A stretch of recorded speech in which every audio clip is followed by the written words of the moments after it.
இந்த 4 படங்களும் 4 சுவிசேஷங்களை குறிப்பிடுகிறது அப்படின்னு உங்களுக்கு தெரியுமா? நம்முடைய வேதாகமத்தில் ஏன் 4 சுவிசேஷங்கள் இருக்கிறது என்பதை இந்த வீடியோவில் பார்க்கலாம். பொதுவாக ஒரு விஷயத்தை 4 பேர் பார்த்துட்டு சொன்னால் 4 விதமாக நம்ம இடத்துல சொல்லுவாங்க. அதை பொதுவாக பெர்ஸ்பெக்டிவ் அப்படின்னு நம்ம சொல்லுவோம். இந்த 4 சுவிசேஷங்களும் 4 விதத்தில் இயேசுவை நமக்கு காண்பிக்கிறது. முதலாவதாக மத்தேயு யூதர்களுக்கு எழுதப்பட்டது.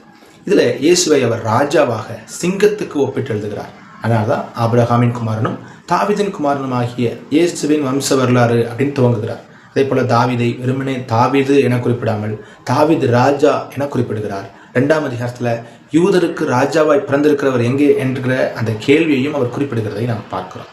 2வதாக மார்க்கு சுவிசேஷம் ரோமர்களுக்கு எழுதப்பட்டது. இதில் இயேசுவை தேவனுடைய தாசனாக சர்வெண்ட் ஆஃப் த லார்ட் என எருதுக்கு அவர் ஒப்பிட்டு குறிப்பிடுகிறது நாம் பார்க்கிறோம். ரோமர்கள் பொதுவாக விஷயத்தை நேரடியாக தெரிந்து கொள்ள விரும்புகிறவங்க. அவர்களுக்கு ரொம்ப எக்ஸ்பிளனேஷன் தேவையில்லை. அதனால தான் மார்க் தன்னுடைய சுவிசேஷத்தில் வேகமாக அற்புதங்களை மட்டும் குறிப்பிட்டு சுவிசேஷத்தை எழுதுகிறதை பார்க்கிறோம். அடுத்ததாக உடனே என்கிற வார்த்தை நாம் அடிக்கடி பார்க்கலாம். அந்த உடனே என்கிற வார்த்தை ஒரு வேலைக்காரன் அடுத்தடுத்த வேலைகள் செய்வதை குறிப்பிடுகிறது.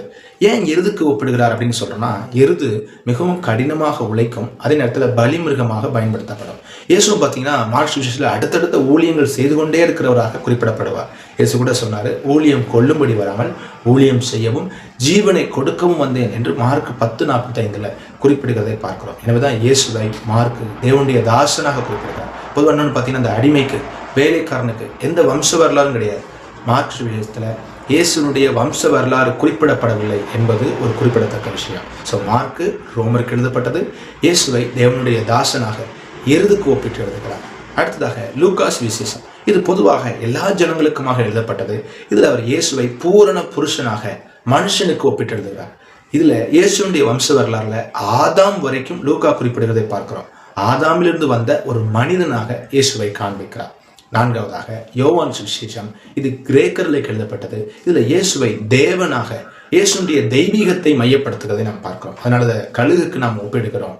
இந்த சுவிசேஷம் துவங்கும் போதே பார்த்தீங்கன்னா, அதிலே வார்த்தை இருந்தது, அந்த வார்த்தை தேவனிடத்தில் இருந்தது, அந்த வார்த்தை தேவனா இருந்தது என்று சொல்லி இயேசுவை தேவன் என அதை ப்ரூவ் பண்றதை நம்ம பார்க்கிறோம். இன்னும் இயேசு குறிப்பிட்ட நான் என்கிற அந்த 7 வார்த்தைகளை யோவான் குறிப்பிட்டிருக்கிறார். ஸோ அந்த 4 சுவிசேஷமும் இயேசுவை 4 விதத்தில் காண்பிக்கிறது.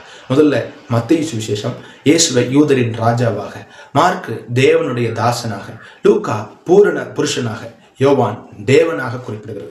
இதை மனதில் வைத்துக்கொண்டு நாம் சுவிசேஷங்களை வாசித்தால் நமக்கு மிகவும் பிரயோஜனமாக இருக்கும். இந்த வீடியோ உங்களுக்கு பிரயோஜனமாக இருந்திருக்கும் அப்படின்னு நான் கர்த்தருக்குள் விசுவாசிக்கிறேன். இது உங்களுக்கு பிரயோஜனமாக இருந்தால் கமெண்ட்ல சொல்லுங்க. பைபிள் கற்றுக்கணும்னு நினைக்கிறவங்க ஃப்ரெண்ட்ஸுக்கு ஷேர் பண்ணுங்க. இன்னும் நாம் நிறையா கற்றுக்கொள்வோம். கர்த்தர் நமக்கு உதவி செய்வாராக.